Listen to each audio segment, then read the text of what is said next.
Magandang araw, ano? May gawa tayong Powerhouse MMA 200 Mini. Ang problema nito, pakita ko. So, tapos ko na palang nilinis to, ano? Ah, Mamaya ko na lang ipapakita yung cover. Papakita ko muna yung problema. So, on natin yung welding.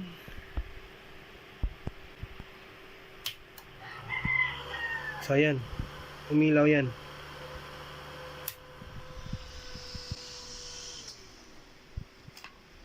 So, ang pinaka problema niyan, at saka yung welding na to pinagawa na pala sa iba to, ano? Ba't ko nasabi? Kasi dito, yan, no? May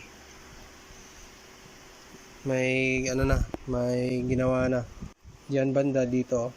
Nakikita nyo, baka putol yan, hindi rin natin alam. Mamaya ako na itetest rin, ano? Kaya diniretso na lang niya dito, nagdugtong siya dyan papunta rito. Pagkatapos siguro nyan, ganun pa rin, kaya inayawan na. Mahirap talaga pag gumawa ng mga ganito, ano? Lalo na wala kang piyesa, wala kang masyadong karanasan, mahirapan ka.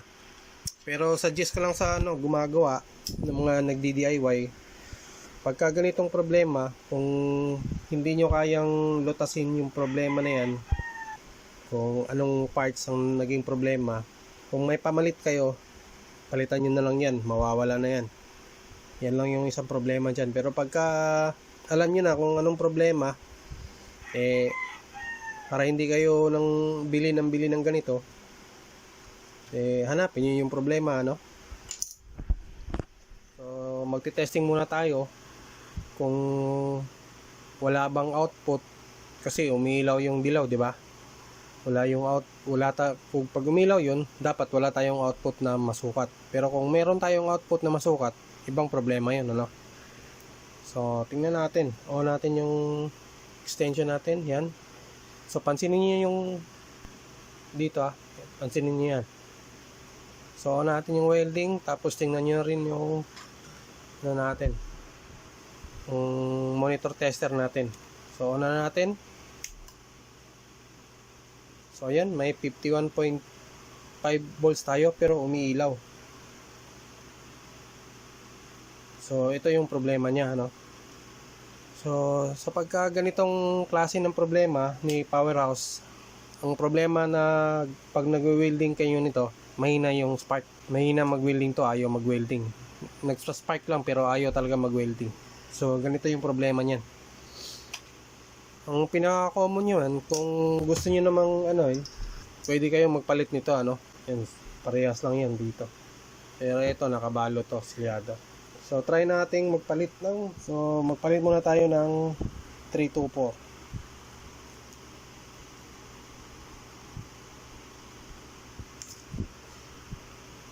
Sa mga ganitong klase ng problema, pagka may output voltage tayo, kadalasan ito lang.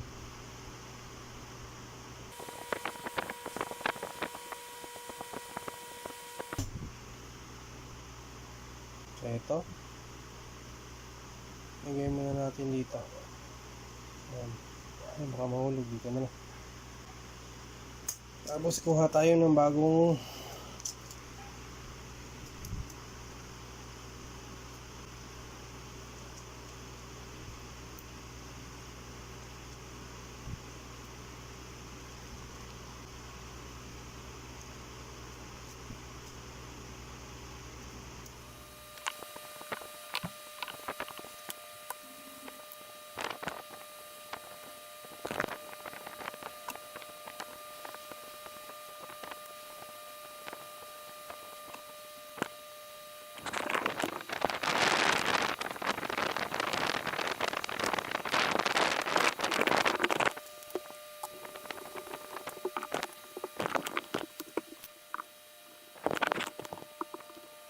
So, testing ulit tayo.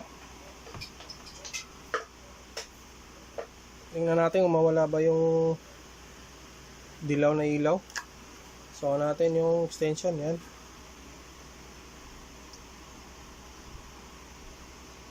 Yan. Tapos, ground natin.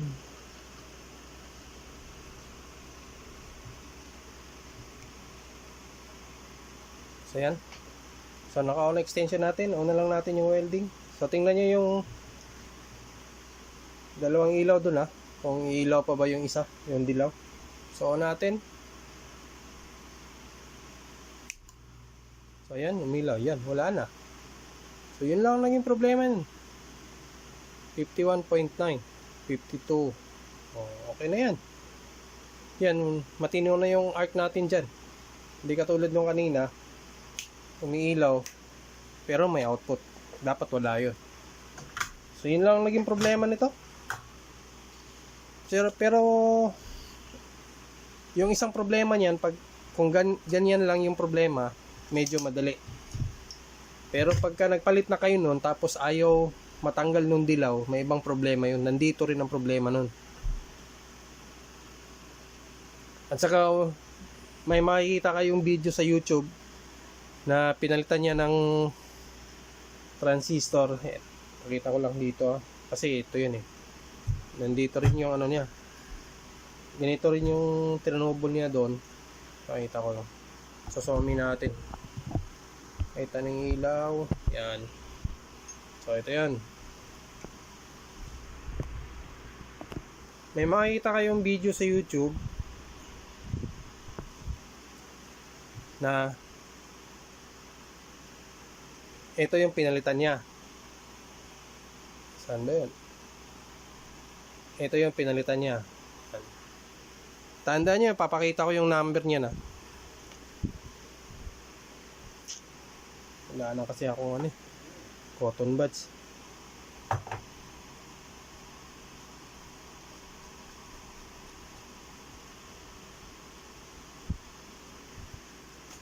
So zoom in natin para makita nyo yung number.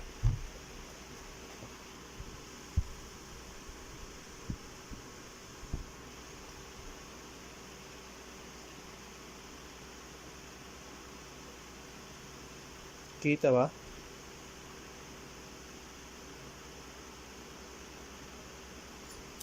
Ang ganyan. Ayan, baka nakasaksak.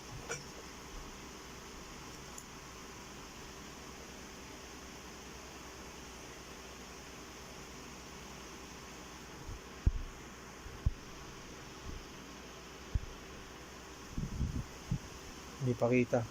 Tingnan, inisin na natin.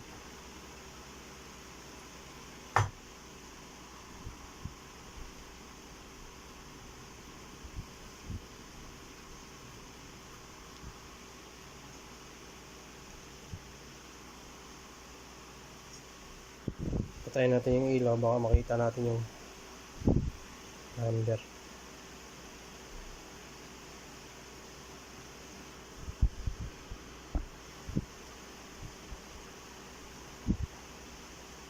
Ayaw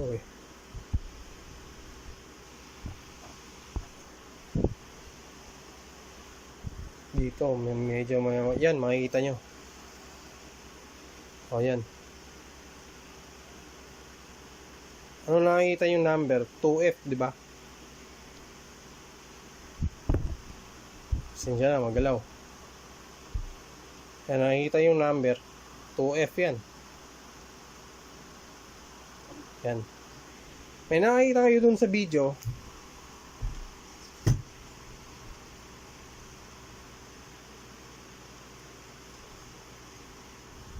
Pinalitan niya to. Pinalitan niya yan. Nagpalit siya niyan. Ito yung original PNP. Tapos yung pinalit niya, makikita niyo naman doon, may sa video na may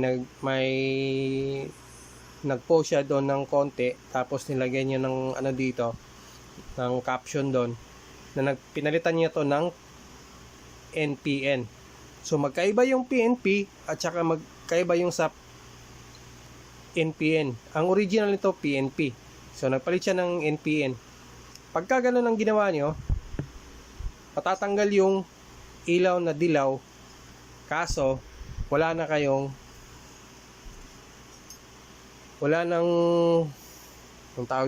protection yung welding nyo. Kasi nga ito normally close yan. Itong thermal control natin, nakakabit yan dito sa tatlong diode na to. supposed to be, pag uminit yan, mag-open to. No? So, mawawala yung supply doon tayo sa diagram nito.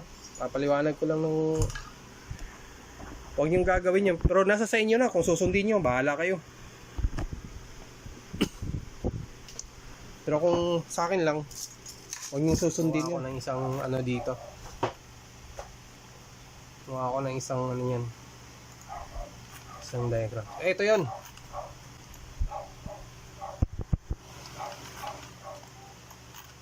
So, pasensya na kayo, yung lahat ng pyesa dito na, na hindi kasama sa tinanggal ko na yung mga number So wala kayong makikita masyado diyan. Pasensya na So ito yung pinalitan niya. Ito yung number yun, 2F yan. Yung 2F na yan, ito yung nakalagay sa baba. PNP yan. Tapos nagpalit siya ng 1L NPN. So tandaan nyo, yung number niyan, may nakikita nyo dito. Makikita yung number Anong number? 2, di ba? Number 1 at saka number 3. So ito yung configuration niyan. 2, 1, 3. Magkaparehas lang din naman sa yung NPN. 2, 1, 3. Kaso nga lang, ito yung supply natin. Ito yun. Kita nyo, naglagay ako ng supply dyan. Yung supply niyan supposed to be nandito sa 2. Ano ba yung 2? So kung titingnan natin yung datasheet ng 2F, emitter. Tandaan nyo, emitter. So nandito yung supply natin. Emitter. Naka pin number 2. So supposed to be, ang akyat niyan, ang flow niyan, pa ganun. Kasi nandito yung B+. Tama nga naman. Dito yung B+, ito yung labas. Papunta dito. Dito yan. So, kita nyo yung labas niyan. Supply niyan, paingon, papunta rito. Okay, supply yan. Yung collector, papunta dito, supply. Yan. Tapos, ang ginawa niya, nagpalit siya ng NPN. So, kung parehas lang naman yung configuration ng paa, pero, magkaiba na. Yung 3, sa PNP, dapat ito yung supply mo. Ang nangyari, naging dito yung supply. So kung tutuusin mo, baliwala yung ang magiging dahilan nun, namamatay-matay yung welding mo. Kasi ang gumagana masyado, hindi gumagana masyado tong yung transistor na to. Ang gumagana lang masyado, ito yung yung resistor na yan. Kasi ito yung supply Tapos ang sa PNP, sa NPN, ito yung supply. So baliktad kasi wala At saka pag ginawa nyo yung ganon, hindi na nagtatrabaho masyado to. Wala na kayong protection nun. Kahit na anong gawin nyo, hindi nyo mapapailaw tong na to. Yung thermal na yun. Yung dito na nakakonect na normally close. Kahit na bumitaw yan, kasi dapat yan pag nawala yung supply dito, dapat mawawala rin dito. Pero pag nilagay nyo pinalitan nyo ng PNP, NPN nang nilagay nyo, eto, may supply na parati to. Yung yung section na to. Yung section dito sa baba, may supply na yan. Na konting-konti.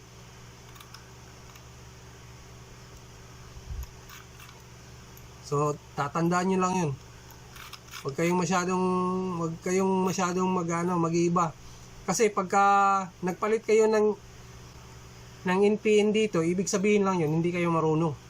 Kasi hindi nyo magawa yung problema Sample lang pagka yung amplifier natin, ang power transistor nun is naka-configure ng PNP, pwede nating palitan ng NPN? Hindi pwede. So ganun din dito kasi nga pagka nagpalit kayo ng NPN dito, pino-force nyo yung yung controller na to na magbigay ng supply dito na hindi ayon sa function niya. Kasi ang may nagko-control dito eh. Kung titingnan nyo naman yan, nagko-control yan dyan. Yan o, nakikita nyo naman o, nagko-control yan. Pero yung ibang pyesa, tinanggal ko na yung number. Bumili ka lang kayo ng buong ganito para sa bagay, kung ano naman, depende rin sa inyo kung ano yun. Kasi kung gusto nyo lang magkapera, di okay lang din. Eh, hindi naman mapapansin ni customer yan. So, ibabalik ko lang to yung yung welding natin sa chassis, tapos testing natin yung welding sa labas kung okay na ba, no? So far, dito sa likod, yan, ginawa na natin ganito. Pangit naman kasi yung ginawa nung una. Ganyan lang natin. Tapos dito rin. Yan. Dito hinangan ko pa yan. So okay pa naman yung welding. Pilit lang papaanda rin yung unit. Nasa sa inyo na yun. Bahala na kayo dun. Pero sa akin, hindi pa pwede yun.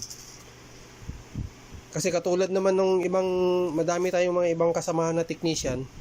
Pagka ganun kasi ang klase ng repair nyo, ibig lang sabihin nun, hindi kayo marunong, no? Example dun sa TV, yung SMPS, yung yung part dun, yung ibang technician gumagamit, nagko-convert ng 4 wires, 5 wires. So pagka ako nakakita nun, isa lang yun. Hindi ka marunong gumawa kasi nagko-convert ka lang. Pasensya na, hindi kasi yung design na yun. So ibig sabihin mas magaling pa tayo sa mga engineer na gumawa nun. Tsaka doon sa backlight din, ganun din. Pagka may problema, panay na pupundi yung backlight driver, backlight na ilaw, ang ginagawa, nagpapalit ng backlight driver nagko-convert ng backlight driver supply. Hindi rin may gawa yun, hindi rin may balik sa tama yung mga ibang kasamahan natin na gumagawa nun. Panay convert na lang ng convert. Kaya nga, hindi nila alam paano gawin yun. Ganun lang kasimple yun eh. Kasi kung alam mo paano paano gawin yun, may ibabalik mo sa dati. So hindi ko na pahabain yung video. Punta na tayo dun sa sa walang hindi kasama dito sa natin. So ulit, pagka umilaw yung na to, yung dilaw, tapos may nasukat kayong output, yun ang palitan nyo. Pero pagka nagpalit na kayo yung isang trouble, umilaw yan, tapos wala kayong output na masukat, iba yung problema. Hindi ganun, nandun din yung problema na dun. Nandito rin yun, nandito rin ang problema nun. Pero kung may pamalit kayo nito, palitan nyo na lang. Kasi medyo yung iba, may kamahalan din to. Yung iba naman, may makukuha kayo, mura. Bahala na kayo doon, kayo na doon. Bahala doon sa repair nyo. So, naikabit na natin yung board sa chassis. So, testing na natin to. Naka-on na rin yung switch natin. On na rin natin to. At saka, paalala pala nito, ang 24 volts nito, negative supply. So, yung positive ng 24, naka-ground. Tapos, yung B+, negative 24. So, paalala lang. Kasi iba yung welding natin. So on na natin. So ayan. So patayin natin yung ilaw kung makita pa ba tayong umiilaw na dilaw. So wala na. So testing natin. So ayan. So ayan, 55.1. Ayan.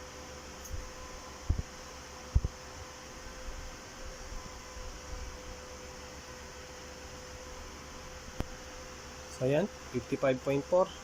Ayan. So parating yung paalala pagka nagka-encounter kayo ng mga ganito, Powerhouse Mini, yung 24 volts nito negative supply. Dali na natin to sa labas para matesting nating i-welding kung okay ba. So post ko lang ulit yung video, tapos doon na tayo. Bali andito na tayo sa labas So subukan natin tong i-welding, tapos tingnan natin kung makokontrol natin yung ampere. So ayan na yung welding itsura. So on natin. So ayan, tapos hindi na umilaw. So naka 60 ampere tayo. So try muna natin.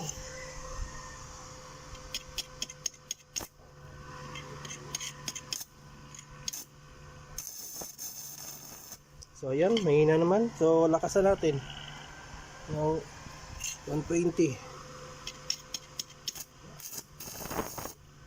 Ayan, nakakontrol naman. Todo natin ang 200.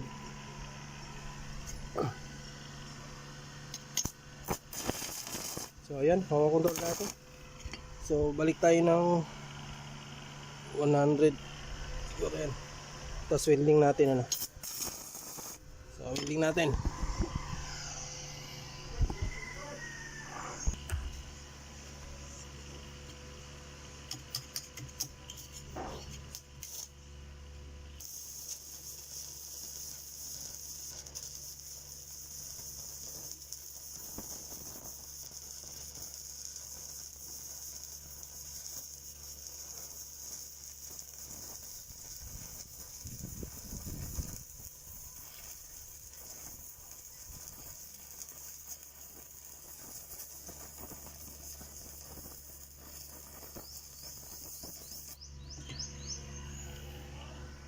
Balik tayo dito sa loob So binuo ko na si Powerhouse Mini 200 Yan.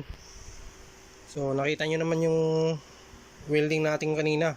Bali nag full weld tayo ng mga siguro nasa mga 4 inches yung welding natin na tuloy-tuloy. So wala namang problema, hindi naman bumigay yung natin. At saka pagka nagawa nyo yung welding na to ng maayos, kahit na yung IGBT nito tig-isa lang,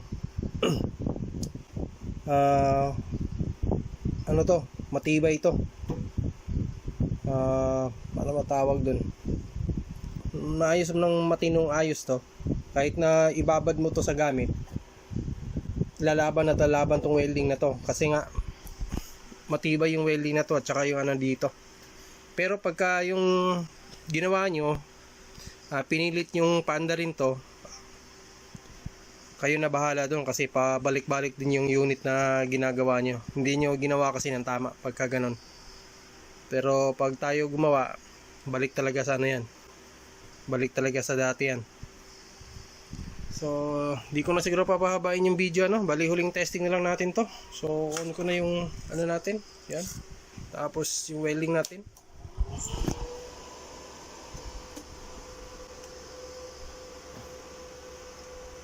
So ayan, 54.7. So na-adjust naman natin yung ampere. So sa mga lahat ng naka-subscribe ni Tagumpix, maraming salamat maraming salamat sa inyo na walang sawang tumatangkilik ng video ko. At saka wag niyo gagawin yung papalitan niyo ng NPN at saka PNP, hindi yun yung sikreto ko. Iba yung sikreto na tinuro ko dito, pansinin niyo na lang. Kasi pagka ganun ang ginawa niyo, wala. Bahala na kayo sa customer niyo. Sabagay, kayo naman ang gumagawa So hanggang sa muli Maraming salamat.